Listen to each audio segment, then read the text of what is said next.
ভালোবাসা হলো দুনিয়ার বুকে সবথেকে একটা সুন্দর অনুভূতি, বাট ওই অনুভূতিটাকে কিছু কিছু মানুষ আসলে ওয়েস্ট করে ফেলে। যে দেখা গেছে টাইম পাস করার জন্য নিজের যে একটা ফিলিংস ওটাকে নষ্ট করে ফেলে, নিজের ক্যারেক্টারটাকে বিলীন করে দেয়।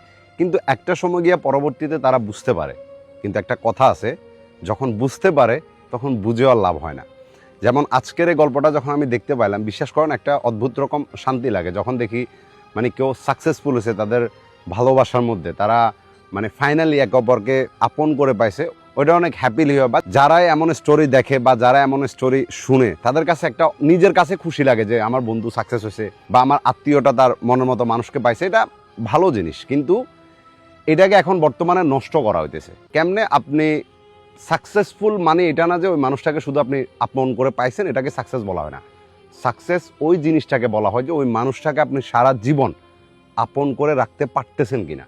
এই কথাটা বলার রিজন হলো কি, বর্তমানে কিছু পোলাপাইন দেখবেন বা কিছু মেয়েদেরকে দেখবেন, আপনার 18 বছর 20 বছর বয়স হয়েছে, ওই বয়সে মেয়েদেরকে নিয়ে ভেগে যাইতেছে, চিন্তা করতেছে যে সারা জীবন আপন করে পাই গেছে, অনেক খুশি খুশি। এরপরে ফেসবুকে এসে আলহামদুলিল্লাহ স্ট্যাটাস দিবে যে তারা সাকসেস হয়ে গেছে। কিন্তু তাদের সাকসেসটা আসলে সাকসেস থাকে না। কেন?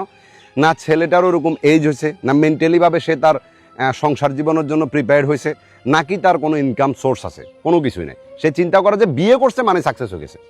এটা হয়। আজকে আমি একটা ভিডিও দেখলাম, যেখানে দেখলাম যে 4 বছরের রিলেশনশিপ ছিল মেয়েটার সাথে ছেলেটার, এবং তারা একে অপরকে প্রচুর পরিমাণ ভালোবাসত। দেন একটা সময় গিয়ে ছেলেটা জানতে পারে যে এই মেয়েটা ক্যান্সারে আক্রান্ত হয়েছে এবং সে লাস্ট স্টেজে আছে, হয়তো আর বেশি দিন এই দুনিয়াতে থাকবে না। আল্লাহর হুকুম হলে হয়তো বাঁচতেও পারে। কিন্তু ওই ছেলেটা চিন্তা করলো যে এই মেয়েটাকে সে সারা জীবনের জন্য ভালোবাসছে, এবং হসপিটালের মধ্যে সবার সামনে মেয়েটাকে সিঁদুর পরিয়ে সে বিয়ে করে নিয়েছে। অথচ জানে যে এই মেয়েটা হয়তো আজকে আছে কালকে নাও থাকতে পারে। একটা হিন্দু সমাজের মধ্যে কি হয়, বিয়ে জিনিসটা হিন্দুরা অনেক ইম্পর্টেন্স ভাবে দেখে। তারা চিন্তা করে যে বিয়ে একবার হয়েছে তো আজীবনের জন্য, তাদের হয়তো আর বিয়ে হবেও না। এটা কিন্তু অনেক হিন্দু সমাজ এখনো পর্যন্ত এই জিনিসটাকে আপনার ফলো করে। হয়তো আমাদের মুসলিম সমাজে এই জিনিসটা নাই, যেটা সত্যি কথা।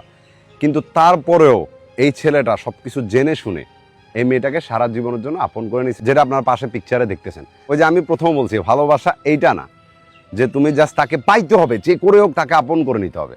ভালোবাসা ওইটা হয় যে তাকে সারা জীবনের জন্য আগলে রাখতে হবে। ভালোবাসা জিনিসটা কি আগে সেটা বুঝো। 18 বছরে 20 বছর 22 বছরের রিলেশনশিপ করে একটা মেয়েকে ভেগে নিয়ে চলে যাচ্ছ, চিন্তা করতেছ যে তুমি ওই মেয়েটাকে সারা জীবন সুখী রাখতে পারবা। ওই মেয়েটাও আবেগের বশে চলে গেছে। দেন 2 মাস 3 মাস পরে শোনা যায় কি ডিভোর্স হয়ে গেছে, ছেলেটা মেয়েটাকে দিয়ে চলে আসছে, একে অপরকে বিশ্রী ভাষায় গালি করতেছে। বিকজ তারা জানেই না যে আসলে সংসার জীবনটা কি। তাদেরও বয়সটা হয়ই নাই, কিন্তু করে ফেলছে। এখন এখানে ফ্যামিলিরও কিছু করার থাকে না, কারণ ফ্যামিলির থেকে একটু হলেই মানে এরপরে মেডিসিন খাই ফেলতেছে, দিতেছে, মানে বিভিন্ন রকম ফ্যামিলিকে ভয় দেখাইতেছে যে আমি এটা করে ফেলবো, আমি ওটা করে ফেলবো। তো ফ্যামিলিরও কিছু করার থাকে না, বলে যে ঠিক আছে তোর জীবন, তুই বিয়ে করে নিতিস, মেনে নিতি। এরপরে 2-3 মাস পরে শোনা যায় যে আর তারা সংসার করতেছে না, মেয়ের বাড়িতে চলে গেছে, ছেলের বাড়িতে চলে আসছে, শেষ হয়ে গেছে। তাদের যে সারা জীবনের জন্য একে অপরকে পাওয়া সাকসেসফুলি, সেটা শেষ। এই জন্য ভাই আগে ভালোবাসাটাকে রেসপেক্ট করতে শিখ, আগে নিজের জীবন সম্বন্ধে বুঝতে শিখ, সংসার জীবনটা কী হয় সেটা জানতে শিখ, তারপরে গিয়ে বিয়ে কর। না হলে নিজের জীবনটাকে খেলনা বানাবি, একটা সময় গিয়ে বলবি যে আসলে তো ভুল করছি।